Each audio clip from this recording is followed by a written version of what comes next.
தமிழகத்தில் தேசிய தடய அறிவியல் பல்கலைக்கழகம் தொடங்குவதற்கு தமிழ்நாடு அரசின் சார்பில் கேளம்பாக்கம் அருகே 35 ஏக்கர் நிலம் ஒதுக்கப்பட்டுள்ளது. நம்முடைய கோரிக்கையை ஏற்று மாண்புமிகு முதல்வர் அவர்கள் விரைந்து நடவடிக்கை மேற்கொண்டு அந்த நிலத்தை ஒதுக்கியதற்காக தேசிய பல்கலைக்கழகத்தின் டெல்லி இயக்குனர் அவர்களோடு இன்று முதல்வரை சந்தித்து நன்றி தெரிவித்தோம். அடுத்து அண்மையில் நான் யாழ்ப்பாணம் சென்றிருந்தேன். தமிழ்த் தேசிய மக்கள் முன்னணியின் தலைவர் கஜேந்திரகுமார் பொன்னம்பலம் தலைமையில் அவருடைய கட்சியை சார்ந்த பலர் என்னை சந்தித்தார்கள். அப்போது அவர்கள் முன்வைத்த முக்கியமான கோரிக்கை தொடர்பாக இன்று முதல்வர் அவர்களை சந்தித்து ஒரு மனுவை வழங்கியிருக்கிறோம். அதாவது இலங்கை அதிபர் அனுர திசநாயக்க புதிய அரசியலமைப்பு சட்டத்தை இலங்கை தேசத்திற்காக உருவாக்கிட திட்டமிட்டிருக்கிறார். அந்த புதிய அரசமைப்பு சட்டத்தில் ஈழத் தமிழர்களுக்கு தன்னாட்சி அதிகாரம் வழங்கக்கூடிய வகையில் ஒரு கூட்டாட்சி நிர்வாக முறையை அரசமைப்பு சட்டத்தின் வழியாக கொண்டு வர வேண்டும் என்கிற கோரிக்கை. அவ்வாறு அரசமைப்பு சட்டத்திலே கூட்டாட்சி தத்துவத்தை இணைப்பதற்கு இந்திய அரசின் தலையீடு இன்றியமையாத தேவையாக உள்ளது. இந்திய அரசை தலையிட வைக்க தமிழ்நாடு அரசு உரிய அழுத்தம் கொடுக்க வேண்டும் என்பதுதான் அவர்கள் முன்வைத்த கோரிக்கை. அதன் அடிப்படையில் இன்றைக்கு முதலமைச்சர் அவர்களை சந்தித்து தமிழ்நாடு அரசு இந்திய ஒன்றிய அரசுக்கு உரிய முறைப்படி ஈழத்தமிழர்களின் நலன்களுக்காக புதிய அரசமைப்பு சட்டத்தில் தமிழர்களின் இறையாண்மையை நிலைநாட்டும் வகையில் தன்னாட்சி அதிகாரத்தை வழங்க ஆவண செய்ய வேண்டும் என்று இந்திய அரசை வலியுறுத்த வேண்டும் என்கிற கோரிக்கை மனுவை முதல்வரிடத்திலே வழங்கினோம். அத்துடன் கஜேந்திரகுமார் பொன்னம்பலம் அவர்கள் முதல்வருக்கு எழுதிய கடிதத்தையும் அது தொடர்பாக அவர் எழுதிய கடிதத்தையும் முதல்வருக்கு வழங்கினோம். இது மிக முக்கியமான ஒரு காலகட்டத்தில் நாம் எழுப்புகிற மிக முக்கியமான ஒரு கோரிக்கை. ஏற்கனவே இந்திய அரசு ராஜீவ்காந்தி அவர்களின் காலத்தில் ஒரு ஒப்பந்தம், இந்திய இலங்கை ஒப்பந்தத்தை செய்திருக்கிறது. அந்த ஒப்பந்தத்தின்படி தமிழர்களுக்கு ஒரு தன்னாட்சி நிர்வாக அதிகாரத்தை வழங்க வேண்டும் என்று கூறப்பட்டிருக்கிறது. ஆனால் அதன்படி அவர்கள் அப்போது அரசமைப்பு சட்டத்தை திருத்தம் செய்யவில்லை. இந்த 13வது திருத்தம் என்பது மாகாண சபைகளுக்கு எந்த அதிகாரமும் இல்லாத ஒரு திருத்தம். எனவே 13வது திருத்தம் எங்களுக்கு உடன்பாடு இல்லை என்று ஈழத்தமிழர்கள் தொடர்ந்து வலியுறுத்தி வருவதோடு சமஷ்டி ஆட்சி முறையை புதிய அரசமைப்பு சட்டத்தில் கொண்டு வர வேண்டும்.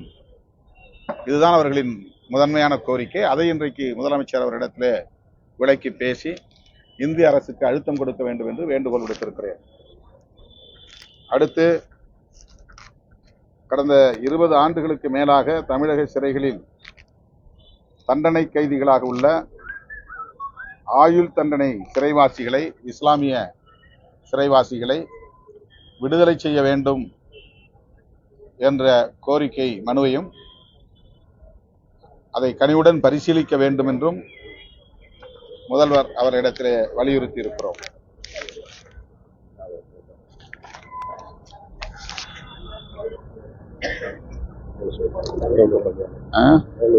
அடுத்து பல்நோக்கு பணியாளர்கள், மருத்துவமனை தளங்களில் பணியாற்றக்கூடிய பல்நோக்கு பணியாளர்கள் பணி நிரந்தரம், உள்ளிட்ட தூய்மை பணியாளர்களின் கோரிக்கைகள் என பல்வேறு கோரிக்கைகளை மாண்புமிகு முதல்வர் அவர்களின் பார்வைக்கு கொண்டு சென்றோம்.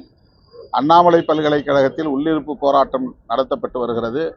ஆசிரியர்கள், பணியாளர்கள் என்று அவர்கள் கோரிக்கை நீண்ட காலமாக நிலுவையில் உள்ளது. ஏற்கனவே உயர்கல்வித்துறை அமைச்சரை சந்தித்து அது குறித்து விரிவாக பேசியிருக்கிறோம் என்றாலும் கூட அந்த கோரிக்கைகள் நிறைவேற்றப்படாத சூழலில் இப்போது மீண்டும் போராட்டத்தை தொடங்கி இருக்கிறார்கள்.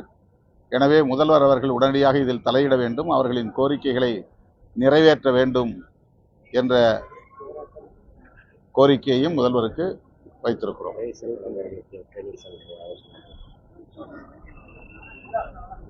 பத்மஸ்ரீ விருது பெற்றுள்ள வேலு ஆசான் உள்ளிட்ட விருதாளர்களுக்கு மாதாந்திர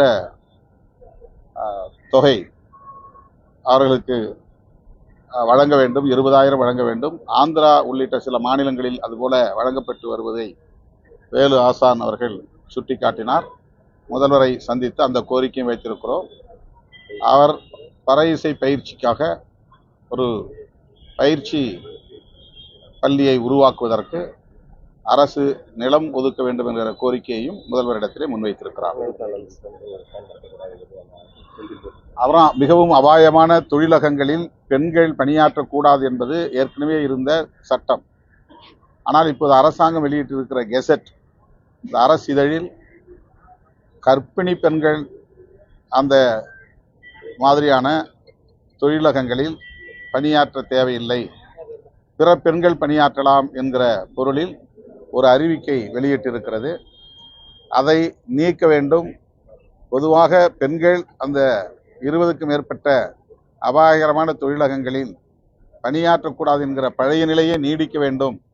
இந்த கெசட் அறிவிப்பை உடனே திரும்ப பெற வேண்டும் என்று 30க்கும் மேற்பட்ட தொழிற்சங்கங்கள் கோரிக்கை வைத்துள்ளன. அந்த கோரிக்கைகளை மாண்புமிகு முதல்வர் அவர்களின் கவனத்திற்கு கொண்டு சென்றிருக்கிறோம்.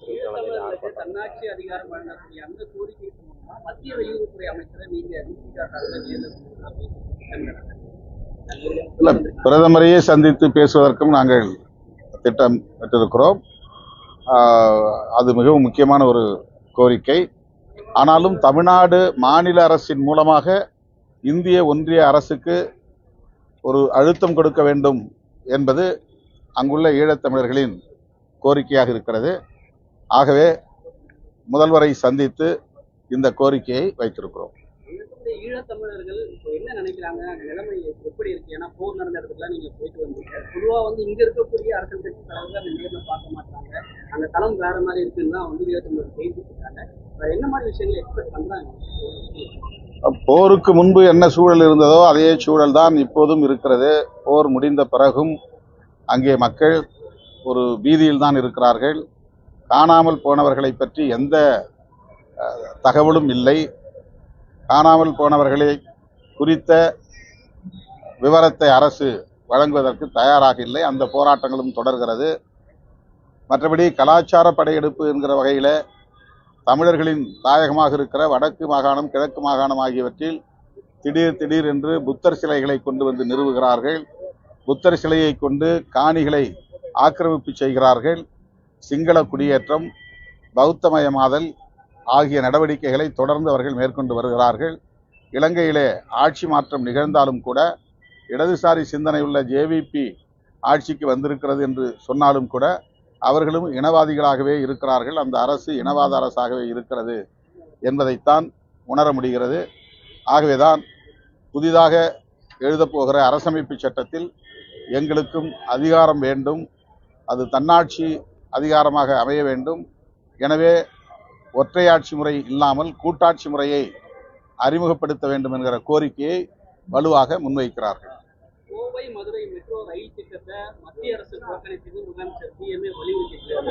ஆனால் தமிழிசை சோதரர் என்ன சொல்றாங்க, திட்டத்தை நாங்கள் புறக்கணிக்கல, அதாவது திருத்தம் தான் கேட்டிருக்கிறோம் அப்படின்னு சொல்றாங்க.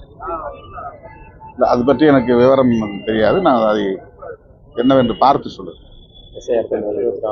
எஸ்ஐஆர் வேண்டாம் என்கிற கோரிக்கையை முன்வைத்து விடுதலை சிறுத்தைகள் கட்சியின் சார்பில் 24ஆம் தேதி காலை 10 மணி அளவில் சென்னையில் எனது தலைமையில் ஆர்ப்பாட்டம் நடைபெறுகிறது. எஸ்ஐஆர் என்பது பாரதிய ஜனதா கட்சியும் தேர்தல் ஆணையமும் சேர்ந்து நடத்துகிற ஒரு கூட்டு சதி. அவர்கள் குடியுரிமையை பறிப்பதற்கான ஒரு செயல் திட்டமாகவும் எதிர்ப்பு வாக்குகளை பட்டியலில் இருந்து நீக்குவதற்கான ஒரு செயல் திட்டமாகவும் இதை வடிவமைத்திருக்கிறார்கள். எனவே இது உள்நோக்கம் கொண்ட ஒரு நடவடிக்கை. இந்த நடவடிக்கையை உடனடியாக நிறுத்த வேண்டும். பழைய முறைப்படி அவர்கள் எஸ்ஆர் என்கிற சம்மரி ரிவிஷன் முறையையே இந்த தேர்தலுக்கு முன்பு பயன்படுத்த வேண்டும் என்று வலியுறுத்தி இந்த ஆர்ப்பாட்டத்தை நடத்துகிறோம். பீகார் தேர்தல் முடிவுக்கு பிறகு இந்த எஸ்ஐஆர் பணிகள் எப்படி இருக்கும்னு நினைக்கிறீங்க? இது வந்து தமிழ்நாட்டுக்கு ஒரு அச்சுறுத்தலா இருக்கும்னு பாக்குறீங்களா? ஒட்டுமொத்த தேசத்திற்கே அச்சுறுத்தல். பீகார் தேர்தல் முடிவு என்பது ஜனநாயகத்தை கொன்று புதைக்கிற ஒரு சதி திட்டத்தின் விளைச்சல் தான். நாடாளுமன்ற ஜனநாயகத்தையே கேலி கூத்தாக்குவது, மக்களுக்கு ஜனநாயகத்தின் மீதான நம்பகத்தன்மையை சிதைப்பது என்கிற அடிப்படையில் தான் அது அரங்கேற்றப்பட்டிருக்கிறது. அதிலே